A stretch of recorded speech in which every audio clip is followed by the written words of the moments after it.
2 ദിവസം മുമ്പ് മലപ്പുറത്തു നിന്നൊരു പെൺകുട്ടി നവവധു നിറത്തിൻ്റെ പേരിൽ കളിയാക്കിയതിൻ്റെ ഭാഗമായിട്ട് ആത്മഹത്യ ചെയ്യപ്പെട്ട ഒരു വാർത്ത നമ്മൾ വായിക്കുകയിടയായി.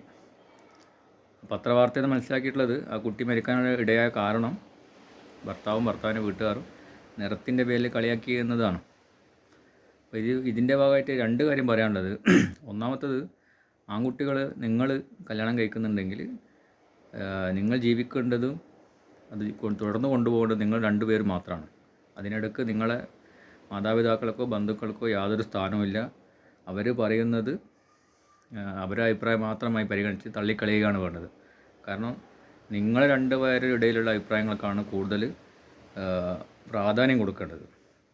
അതിലൊരിക്കലും നിറമോ അല്ലെങ്കിൽ സ്കിൻ ടോണോ അല്ലെങ്കിൽ മുടിയുടെ നീളമോ പിന്നെ ശരീരപ്രകൃതിയോ ഒന്നും വരാൻ പാടില്ല. കാരണം കല്യാണം കഴിക്കുന്നതിന് മുൻപ് ഇക്കാലഘട്ടത്തിൽ നിങ്ങൾക്ക് അങ്ങോട്ടും ഇങ്ങോട്ടും മനസ്സിലാക്കാനും സംസാരിക്കാനും നേരിട്ട് നിങ്ങളുടെ ഇഷ്ടാനിഷ്ടങ്ങൾ പങ്കുവെക്കാനൊക്കെ ഒരുപാട് മീഡിയാസ് നമ്മുടെ മുന്നിലുണ്ട്. ഇപ്പോൾ അതൊക്കെ കഴിഞ്ഞിട്ടായിരിക്കും നമ്മളെല്ലാവരും അല്ലെങ്കിൽ നിങ്ങളൊക്കെ കല്യാണം കഴിച്ചിട്ടുണ്ടാവുക.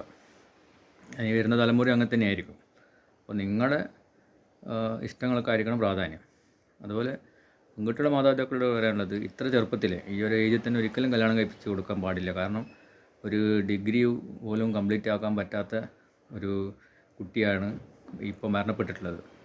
പെൺകുട്ടികൾക്ക് സ്വന്തമായിട്ട് വിദ്യാഭ്യാസം നേടാനും അതനുസരിച്ചിട്ട് ജോലി നേടാനുള്ള സാഹചര്യമാണ് നമ്മൾ ഉണ്ടാക്കി കൊടുക്കേണ്ടത്.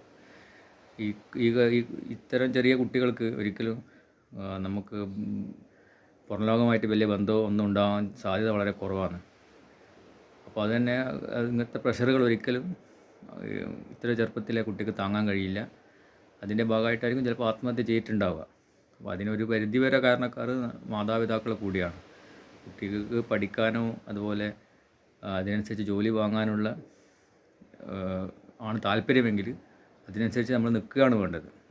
അത് കഴിഞ്ഞ് ആ കുട്ടിയുടെ താല്പര്യം എന്താണോ, കല്യാണം കഴിക്കണോ വേണ്ടതെന്നൊക്കെ ആ കുട്ടി ഡിസൈഡ് ചെയ്തിട്ട് അതിനനുസരിച്ചിട്ട് അവരെ കൂടെ നിൽക്കുന്നതാണ് കൂടുതൽ നല്ലത്. കാരണം നമുക്ക് നമ്മുടെ മക്കൾ ഇപ്പോൾ നമ്മുടെ അടുത്ത് തന്നെ ഉണ്ടാവും. കാരണം വേറെ ഏതോ നാട്ടിൽ കിടക്കുന്ന ആളെ അഭിപ്രായത്തിൻ്റെ പേരിൽ ആത്മഹത്യ ചെയ്യാൻ ഇടവരുന്നത് ഇതുകൊണ്ട് മാത്രമാണ്.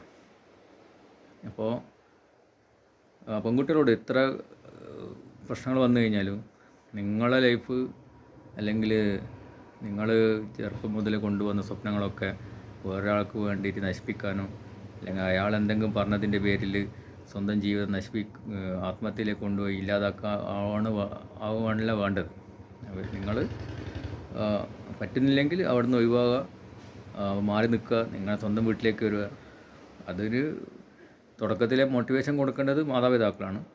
അത് നിങ്ങൾ മാതാപിതാക്കൾ കല്യാണം കഴിക്കുന്ന സമയത്തോ മക്കളോട് പറഞ്ഞു കൊടുക്കണം. നമുക്ക് താങ്ങാൻ പറ്റുന്ന പരിധിയിലധികം എന്തെങ്കിലും പ്രശ്നങ്ങളുണ്ടെങ്കിൽ തിരിച്ച് എൻ്റെ വീട്ടിലേക്ക് വരണം, നമ്മുടെ വീട്ടിലേക്ക് വരണം. ഇതിൻ്റെ വാതിൽ എപ്പോൾ നിങ്ങൾക്ക് തുറന്നു കിടക്കുകയാണ്. പല കുട്ടികൾക്കും പോയി കഴിഞ്ഞാൽ പിന്നെ ഇങ്ങനെ തിരിച്ച് പോകാൻ പാടില്ല എന്ന ധാരണയൊക്കെയാണ്. അത് നമ്മൾ ഇപ്പോൾ മുന്നിൽ കണ്ടത് കൊണ്ടതായിരിക്കും അങ്ങനെ ചിന്തിക്കുന്നത്. പക്ഷേങ്കിൽ ഇനി വരുന്ന ആളുകൾ പറഞ്ഞു കൊടുക്കേണ്ടത്, അവിടെ എന്ത് പ്രശ്നങ്ങളുണ്ടെങ്കിലും താങ്ങാൻ പറ്റുന്നില്ലെങ്കിൽ തിരിച്ച് വരിക. നിങ്ങളെ ലൈഫ് ഇല്ലാതാക്കാനോ സൂയിസൈഡ് ചെയ്യാനോ ഉള്ളതല്ല. അത് പ്രീഷ്യസ് ആണ് എന്നുള്ളത് പറഞ്ഞ് മനസ്സിലാക്കി കൊടുത്ത് അവരെ കൂടെ നിൽക്കുകയാണ് വേണ്ടത്.